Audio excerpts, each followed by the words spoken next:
Alors ici, ce qu'on va faire, c'est modifier le document. On va aller mettre en dessus de page. On va aller mettre en dessus de page un bandeau avec une ligne, un filet, on appelle ça, et le nom de la revue. Ça va être un hors-série, on va indiquer hors-série de quoi. Enfin voilà, un bandeau vertical, horizontal, je veux dire, une ligne horizontale là qui va habiller en quelque sorte la page, qui va lui donner un peu plus de consistance. Et ça, pour faire des mises en page qui en jettent, c'est bien. Ça va permettre, de faire passer plus facilement du contenu. Je veux dire, vous voulez argumenter, vous voulez faire passer une idée.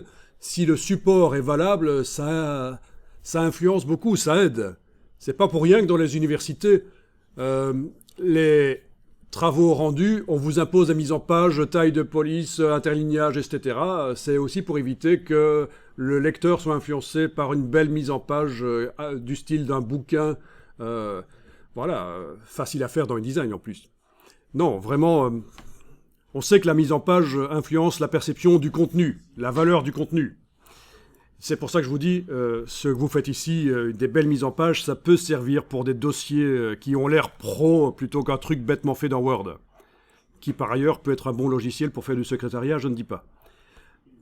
Alors, on va aller dans le gabarit qui est au départ de tout, c'est le A, c'est le gabarit grand-parent, on va dire, puisqu'il est le parent des gabarits B et C, qui eux-mêmes sont les parents des autres gabarits.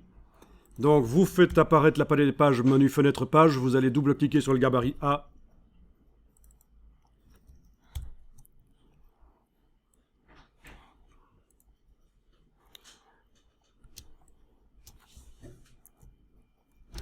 Alors voilà, on est en affichage normal, donc pas en affichage aperçu, comme ça, non, on est en affichage normal, on voit les constructions des choses. Et on va créer un calque spécial pour ce qu'on va mettre là dans le gabarit. Donc vous allez dans la palette des calques, menu fenêtre calque, et on va au-dessus du calque habillage. Donc vous pouvez déjà cliquer sur le calque habillage pour l'activer. Au-dessus de ce calque, on va créer un autre calque. Calque 9, je double-clique dessus, je le renomme directement filet. Pas fil, idiot. Ah. Filet de dessus de page, on va dire. Voilà.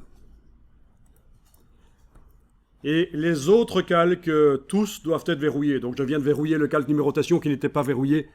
Filet de dessus de page. On travaille sur ce calque-là. Les autres sont verrouillés.